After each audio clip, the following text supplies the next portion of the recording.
Ultimately you have to leave everything to Allah. اور قرآن مجید میں بھی اللہ ایون نبی صلی اللہ علیہ وسلم کہتے ہیں نا کہ تم مشورہ کرو لیکن اس کے بعد اللہ پہ توکل کرو اور چھوڑ دو, اللہ تعالیٰ اس کو سنبھال لے گا. آئی تھنک جب ہمیں یہ بلیف ہو گیا نا کہ کائنات کا نظام چلانے والا اللہ ہے, لوگوں کے دلوں کا کنٹرول اللہ کی 2 انگلیوں کے درمیان ہے, حدیث میں آتا ہے, ہر چیز ایٹم بھی موو نہیں کر سکتا اللہ کی اجازت کے بغیر.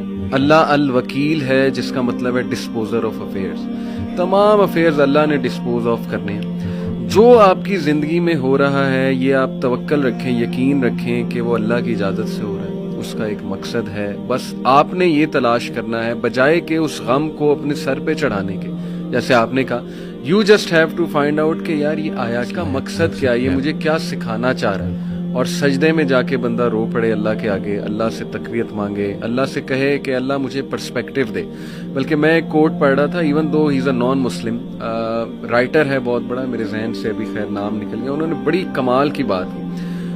انہوں نے کہا oh my lord make me brave and مجھے ایسی سکت دے کہ میں اپنے غم سے وہ ریزن ڈھونڈ سکوں کہ یہ آیا کیوں ہے. سبحان اللہ. یعنی ایون دو از اے نان مسلم لیکن یہ کہ اتنی اس میں عقل ہے کہ وہ یہ دعا کر رہا ہے. تو یہی بات ہے کہ وزڈم فائنڈ آؤٹ کرو کہ یہ کیوں آیا. اور بلکہ میں ڈاکٹر صاحب ایک میرے دوست ہیں بڑے اچھے اسکالر ہیں, انہوں نے ایک بڑی پیاری بات کی. انہوں نے کہا کہ جب بندے پہ غم آئے نا تو چلو کچھ دیر غمگین رہنا یہ نیچرل ہے, فطری ہے. رسول اللہ صلی اللہ علیہ وسلم پہ بڑے غم آئے, حضرت خدیجہ کی جو ڈیتھ تھی وہ اس سے بڑا غم نہیں تھا. The most smiling face did not smile for months. تو it's natural, okay. لیکن وہ رک نہیں گئے. ایسا نہیں تھا کہ وہ آئسولیشن میں چلے گئے, یا ایسا نہیں تھا کہ سارے کام ٹھپ ہو گئے. کیونکہ میرے دوست نے کہا کہ دیکھو جب ہم ٹھپ ہو جاتے ہیں نا, یہ پیسو شکوہ ہے اللہ سے. اتنی تو ہمت نہیں زبانی رب سے شکایت کریں, لیکن یہ کہ ہم ٹھپ ہو کے دکھاتے ہیں کہ جی بس میں تو راضی نہیں آپ کی رضا میں, انڈائریکٹلی تو ہم یہی کہہ رہے ہیں. انہوں نے کہا جو لوگ غم میں کھڑے ہو جاتے ہیں نا, ان کا دل نہیں کر رہا صبح اٹھنے کا, بستر پہ پڑے رہتے ہیں. آئی ایم شیور آپ بھی ایسی کنڈیشن سے گزرے ہیں کہ اٹھنے کا دل ہی نہیں کرتا, ہمت ہی نہیں کہ جی بندے کا دل کرتا ہے میں سویا رہوں, ریالٹی میں آؤں ہی نہ, مطلب ریالٹی سو بیڈ. لیکن اس وقت جو اٹھ جاتا ہے نا, یقین کریں, جو ہمت پکڑتا ہے, اللہ کا نام لیتا ہے, آئی تھنک یہ اللہ کو وہ یہ میسج دے رہا ہے کہ اللہ میں راضی ہوں, بس اب آپ چلائیں مجھے. صبر بھی, بلکہ میرے پاس پیشنٹ آئے تو میں ان کی میں نے کہا آپ نے صبر کرنا ہے, تو کہتے کر رہا ہوں نا. کہا کہ صبر تو ایسے کرنا ہے کہ دوسرا بندہ اپنی پریشانی بھول جائے. صبر ایسے آپ نے ڈیفائن کرنا ہے کہ دوسرا آپ کے پاس آئے اور آپ, کیونکہ یہی صبر ہے. بالکل ایسے. اب آپ کو میں دیکھ رہا ہوں آپ نے اپنے آپ کو چور چور کر دیا. اور باقی ایک اور بات کہ اپنے آنسوؤں کو لوگوں کے سامنے رائے گاہ مت کرنا, کیونکہ ان آنسوؤں کی خریدار رحمت پروردگار ہے, تو ان کے سامنے بہاؤ اور پھر دیکھو کہ کیا ہوتا ہے. اور باقی ایک کویسچن بہت سارے لوگ نا مجھ سے کرتے ہیں اینگزائٹی سے ریلیٹڈ کہ ہمیں لگتا ہے کہ ہمارے بعد ہمارے بیوی بچوں کا کیا ہوگا.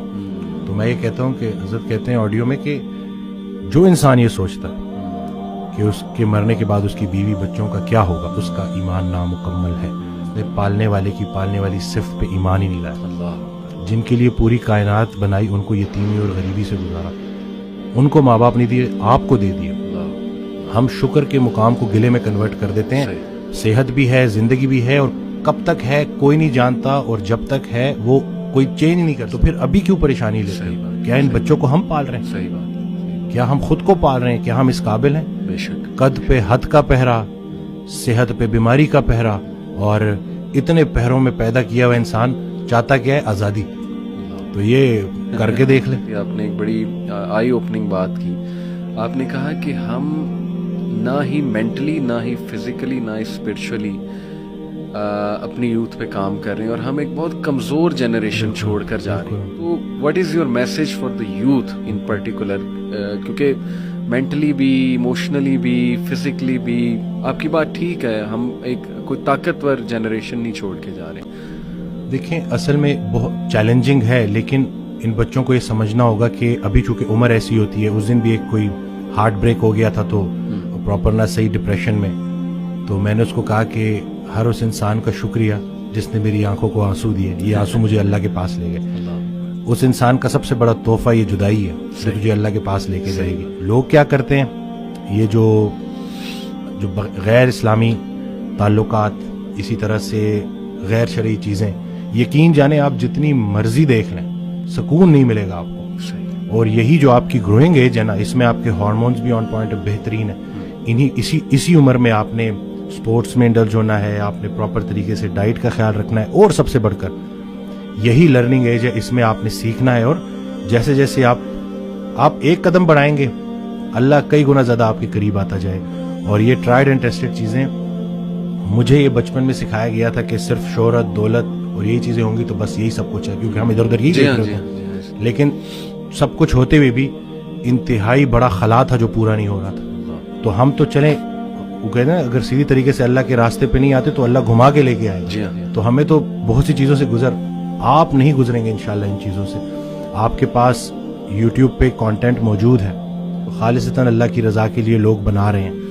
ہمارا جو وقت تھا, دور تھا, اس میں ٹھیک ہے ہمیں شاید اس طرح سے توجہ نہیں دی گئی, لیکن اب آپ کے پاس آپشنز ہیں, اور آپ پراپر طریقے سے جو صحیح دیکھیں, دنیا چلی گئی تو چلی گئی, دین چلا گیا تو پیچھے کیا رہ گیا. تو میں کہتا ہوں کہ دنیاوی تعلیم میں جتنا عبور حاصل کر سکتے ہیں کریں, لیکن اللہ کو بیچ میں رکھ. صحیح بات. اور دوسرا یہ کہ فائدہ بخش ہونا ہے لوگوں کے لیے, کہ آپ کی ذات سے لوگوں کو نفع ہو.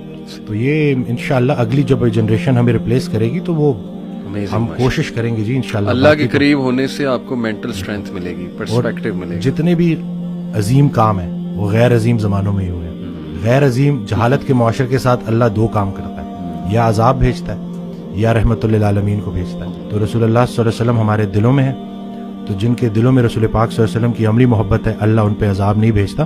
تو نیگیٹو نہ سوچا کرے, پتہ نہیں ملک کا کیا ہوگا. نہ یہ چیزیں آپ نے بگاڑی ہیں, صحیح بات, نہ آپ یہ ٹھیک کر سکتے ہیں, اللہ ہی ٹھیک کرے گا. لیکن آپ خود کو تو ٹھیک کر سکتے ہیں نا. زبردست. جس نے اپنے آپ کو پہچانا اس نے اپنے رب کو پہچانا.